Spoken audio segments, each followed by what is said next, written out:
नमस्कार दोस्तों, नमः शिवाय। जीवन ज्योति चैनल में आप सभी का हार्दिक स्वागत करती हूं। दोस्तों, आज की वीडियो में मैं बात करूंगी हरितालिका तीज व्रत के विषय में। हरितालिका तीज व्रत की पूजा विधि, साथ में सरगी खाने का नियम, सरगी खाने का क्या नियम है, टाइम क्या होना चाहिए, कौन से टाइम के अंदर आपको सरगी अवश्य खा लेनी चाहिए, सरगी क्या हमें नहाकर खानी चाहिए, ब्रश इत्यादि करके नहाकर, या फिर बिना नहाए ही हमें सरगी खा लेनी चाहिए। दूसरी बात, पारण का क्या नियम है, क्योंकि हर व्रत में पारण का एक विशेष महत्वपूर्ण स्थान होता है। जब हम पारण विधि विधान से करते हैं तो व्रत का हमें संपूर्ण लाभ प्राप्त होता है। तो हरितालिका तीज व्रत में हम पारण किस तरह करेंगे, पूजा का शुभ मुहूर्त क्या है, सुबह की पूजा और शाम की पूजा, जो कि शाम की पूजा सबसे ज्यादा महत्वपूर्ण होती है हरितालिका तीज व्रत में, तो सभी जानकारी आपको मिलने वाली है। आप लोग पूरी तरह से वीडियो में बने रहिएगा। चैनल पे यदि पहली बार हैं तो चैनल को सब्सक्राइब कर लीजिएगा। छोटा सा निवेदन है कि मेरा वीडियो आपको अच्छा लग जाए तो इसे लाइक और शेयर जरूर कीजिएगा। कमेंट बॉक्स में नमः शिवाय अवश्य लिखिएगा। दोस्तों 2024 में इस बार हरितालिका तीज का व्रत 6 सितंबर दिन शुक्रवार को मनाया जाएगा। इस दिन माताएं बहनें निर्जला व्रत धारण करेंगी, अपने पति की दीर्घायु और पति के कल्याण की कामना करेंगी। भगवान भोलेनाथ जी, माता पार्वती जी की पूजा अर्चना करेंगी। दोस्तों, सुबह की पूजा का जो शुभ मुहूर्त है वो सुबह 6:01 से लेकर 8:32 तक का है, और प्रदोष काल की पूजा का जो कि सबसे ज्यादा महत्वपूर्ण समय होता है तीज व्रत में, वो है शाम 5:50 से लेकर 7:20 तक। व्रत खोलने का जो समय है वो 7 सितंबर दिन शनिवार को सुबह 6:14 से लेकर 7:15 तक। ये है समय पारण और पूजा का। अब मैं बात करती हूँ कि किस तरह से आपको सरगी खानी चाहिए। देखिए, सबसे पहली बात तो सरगी आपको 5 सितंबर की रात्रि अर्थात भोर में आपको सरगी खानी है, मतलब व्रत शुरू होने से पहले 3:30 बजे भोर में आपको सरगी खा लेनी चाहिए। 4 न बजने पाए, क्योंकि 4 बजते बजते मतलब सुबह एक तरह से हो जाती है, तो 4 न बजने पाए, आप 3:30 बजे ही आप सरगी खा लें। अब सरगी खाने का नियम क्या है, सरगी नहा कर नहीं खाई जाती है। जब हम नहा लेते हैं, स्नान ब्रश इत्यादि सब कुछ कर लेंगे तो एक तरह से हमारा व्रत शुरू हो जाता है। ब्रश आपको करना है, हो सके तो दातुन कीजिए, ब्रश न कीजिए, क्योंकि यहीं से हमारे व्रत की शुरुआत हो जाती है, और सुबह भी हमको दातुन ही करना है, तो आप सरगी खाने से पहले भी दातुन ही कीजिए। ब्रश जो होता है वो जूठा होता है, तो आप दातुन कर लीजिए, उसके बाद सरगी खा लीजिए। नहाने की बिल्कुल आवश्यकता नहीं है, तो दातुन इत्यादि करके आपको सरगी खानी है। अब सरगी में आपको क्या खाना होता है इसे समझ लीजिए। देखिए, सरगी खाने का जो नियम होता है, जो परंपरा होती है, ये सभी लोगों के घर की अलग अलग परंपरा होती है। कुछ एक ऐसी सामग्री होती है जो सरगी में हर एक घरों में खाई जाती है। किसी के घर कोई ऐसी सामग्री हो, जैसे कि किसी के घर मीठे गुलगुले होते हैं, किसी के घर मीठे पुए होते हैं, किसी के घर दही और चिवड़ा होता है जिसे कि पोहा भी कहते हैं, किसी के घर कोई और भी सामग्री हो सकती है। मतलब एक ऐसी सामग्री होती है जो विशेष रूप से सभी के घर का नियम होता है, तो इसे तो आपको थोड़ा बहुत खाना ही है। कोई बहुत अधिक तो खा नहीं सकता है। सुबह सुबह सरगी का एक नियम किया जाता है, उसकी विधि की जाती है, तो उसे तो आपको खाना ही है। साथ में आवश्यक जो चीजें हैं वो मैं बताती हूँ। बहुत सी माताओं बहनों को सर में दर्द होता है यदि वो चाय ना पिए, तो यदि ऐसी आपकी समस्या है तो आप चाय जरूर पी लीजिएगा। नहीं ऐसी समस्या है तो चाय मत पीजिएगा, क्योंकि चाय पीना बहुत जरूरी नहीं है। इसकी जगह पे आप एनर्जी ड्रिंक, नींबू का शरबत, ग्लूकान डी, सौंफ का शरबत, या फिर आप कोई और एनर्जी ड्रिंक ऐसा हो जिससे आपको ताकत मिले, वो आप पी लीजिएगा। पानी पर्याप्त मात्रा में पी लीजिएगा। केला जरूर खाइएगा, केला खाने से एनर्जी भी रहती है और प्यास कम लगती है।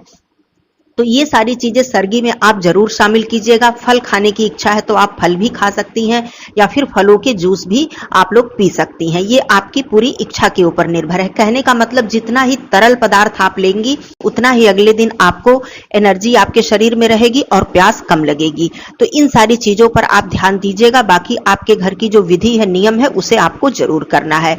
तो दातुन करके आप सरगी खा लीजिएगा। सुबह हो ही जाती है, यदि आपकी इच्छा है तो आप अपनी दैनिक जो भी कार्य है उसे कीजिएगा। अगर सोने की इच्छा है थोड़ा बहुत तो आप सो भी सकती हैं, इसमें कोई दिक्कत नहीं है। अब सुबह सवेरे आपको उठ के बहुत देरी से मत उठिएगा, सूर्योदय होने से पहले आप उठ जाइएगा। उसके बाद स्नानादि करके आपको जो भी आपकी दैनिक पूजा है उसे कीजिएगा। भगवान शिव जी की पूजा, माता पार्वती जी की पूजा, मतलब सुबह भी पूरे शिव परिवार की पूजा अर्चना हमें करनी चाहिए। पहले का जो समय था माताएं बहनें मतलब देरी से नहाती थीं और देरी से ही पूजा इत्यादि करती थीं। लेकिन सुबह का जो ये समय है, पूजा का समय मैंने बता दिया है, तो सुबह भी आप पूजा कर लेंगी तो आपको फ्रेश महसूस होगा और अच्छा महसूस होगा। उसके बाद अपने भगवान का नाम आप स्मरण करते रहिएगा, मंत्रों का जप करते रहिएगा। यदि आप सुबह भी शिवालय में जाना चाहें तो बिल्कुल जाएं, इसमें कोई भी दिक्कत नहीं है। आप एक लोटा जल अर्पित करके आएं, माता गौरी जी की पूजा करके आए, मतलब पूरे शिव परिवार की पूजा अर्चना सुबह भी आप कर सकती हैं। लेकिन जो सबसे महत्वपूर्ण पूजा होती है वो शाम की पूजा अर्थात प्रदोष काल की पूजा होती है। तो सुबह की पूजा आपने कर ली, संकल्प आपने सुबह की पूजा में ही आपको लेना है, संकल्प आपने ले लिया। उसके बाद मानसिक रूप से आप मंत्रों का जप करती रही। अब जो सबसे महत्वपूर्ण कार्य है वो शाम का। सुबह भी आप जो मुख्य श्रृंगार होता है वो जरूर कर लीजिएगा, सिंदूर, बिंदी, चूड़ी, आलता पैरों में लगा लीजिएगा। ऐसा नहीं है कि पूरा दिन आप ऐसे ही बिना श्रृंगार के रहें और संध्या के समय श्रृंगार करें। संध्या के समय तो आपको पूरा श्रृंगार करना है, लेकिन सुबह भी आप सिंदूर, बिंदी और पैरों में आलता, चूड़ी इत्यादि ये सारी चीजें धारण कर लीजिएगा। अब संध्या के समय आप समय से पहले स्नान आदि करके अच्छी तरह से तैयार हो जाइएगा। वस्त्र की जहां तक बात है तो पहली बार का जो नियम होता है वो नया वस्त्र पहना जाता है या फिर मायके का पहना जाता है, यदि आपके यहाँ आता हो। नियम है, सभी लोगों के यहाँ ज्यादातर आता है मायके से तीज का पहली बार, मतलब सामग्री, दान की सामग्री और वस्त्र इत्यादि। नहीं आपके यहाँ नियम है तो सबसे बढ़िया है कि आप अपने विवाह की साड़ी जरूर पहनिएगा। और भी जो माताएं बहनें हैं, कई वर्ष हो गए हैं उनके विवाह की साड़ी है तो बिल्कुल पहने, और इन सब व्रत में हमें विवाह की साड़ियां अवश्य पहननी चाहिए।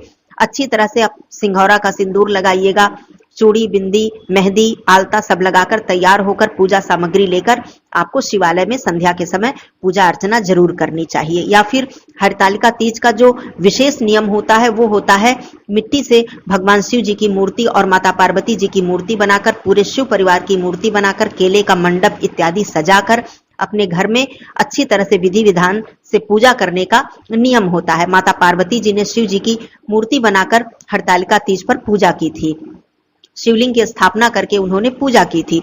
तो इस तरह से ये नियम होता है, लेकिन नहीं आप कर पाती हैं, इसके लिए विशेष नियम होना चाहिए। पूजा करके हमें विसर्जन भी विधि विधान से करना चाहिए, तो इसके लिए एक अलग नियम होता है। और आप चाहें ऐसा ना कर पाए तो आप शिवालय में जाएं, भगवान शिव जी को अभिषेक करें, दूध, कच्चा दूध हो, पंचामृत हो, गंगा जल हो या फिर साधारण जल हो, माता गौरी जी को संपूर्ण श्रृंगार की सामग्री चढ़ाएं। यहाँ पर मैं बता दूं कि श्रृंगार की सामग्री आपको 2 सेट लेनी चाहिए, एक चढ़ाने के लिए और एक सुबह दान करने के लिए। और आप चाहें तो अपने घर के मंदिर में भी माता गौरी जी को श्रृंगार आप अर्पित कर सकती हैं। यदि बहुत ज्यादा नहीं तो सिंदूर, बिंदी, चूड़ी, आलता जरूर आप अपने घर में अर्पित करें। इसे आप प्रसाद स्वरूप में ले सकती हैं। बहुत से लोग मंदिर से भी प्रसाद स्वरूप में लेते हैं, लेकिन हम लोग घर पर चढ़ाकर उसे प्रसाद स्वरूप में लेते हैं और मंदिर पर चढ़ाया हुआ वहीं पर छोड़ देते हैं। तो ये आपके मतलब नियम के ऊपर है कैसे आप लोग करती हैं, लेकिन मंदिर में आप संपूर्ण श्रृंगार चढ़ाइएगा। भगवान भोलेनाथ जी को भी आप सफेद वस्त्र या पीला वस्त्र अर्पित कीजिएगा। माता गौरी जी को वस्त्र के रूप में साड़ी, चुंदरी जो भी आपके पास है आप जरूर अर्पित कीजिएगा। वहीं पर बैठकर आप विधि विधान से पूजा अर्चना करके मंत्रों का जप कीजिएगा, आरती कीजिएगा। चाहे तो आप मंदिर में पंडित जी, पुजारी जी यदि कथा सुना रहे हैं तो वहीं पर कथा सुन लें, या फिर घर आकर आप कथा का श्रवण करें या पाठ भी कर सकती हैं स्वयं पुस्तक से। तो ये सारा कार्य आपको संध्या के समय करना है। सारी पूजा अर्चना करके मंदिर में फिर आपको घर आकर भी पूजा अर्चना करनी चाहिए, आरती, भोग, प्रसाद अर्पित करके। अब यही संध्या के समय आप माता गौरी जी को भी थोड़ा, जो भी आपके पास हो सके, थोड़ा हो, ज्यादा हो, जो भी आपके पास हो सके, माता गौरी जी को श्रृंगार अर्पित करें। यही श्रृंगार की जो वस्तु है प्रसाद के रूप में पारण के समय हम लोग लेते हैं, मतलब धारण करते हैं। तो आपके यहाँ जैसा भी नियम हो, हम लोगों के यहाँ यही नियम है। घर पर भी हम लोग आरती करते हैं, पूजन अर्चन करते हैं। अब बात आती है पानी पीने की, तो बहुत से जो माताएं बहनें हैं नहीं रख पाती हैं व्रत, बहुत ज्यादा उनके शरीर में दिक्कत है, शारीरिक कमजोरी है, परेशानी है, तो आप संध्या पूजन के बाद चाहें तो पानी पी सकती हैं यदि आपको बहुत दिक्कत है। और यदि आप रख सकती हैं तो बिल्कुल रखें। पानी पीने का यहाँ नियम नहीं है इस व्रत में, लेकिन कहा जाता है जान है तो जहान है, हमारा शरीर रहेगा तभी हम कुछ कर सकेंगे।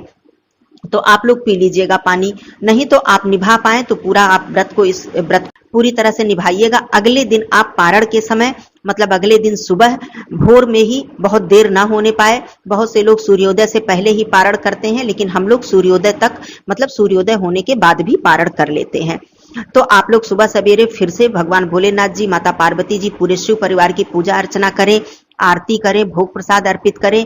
माता गौरी जी को जो सुहाग आपने अर्पित किया है, पूजन अर्चन करने के बाद सर्वप्रथम उस सुहाग को आप धारण करें, मतलब वहां से जो भी आपने बिंदी सिंदूर अर्पित किया है उसे लगाएं, चूड़ी पहने।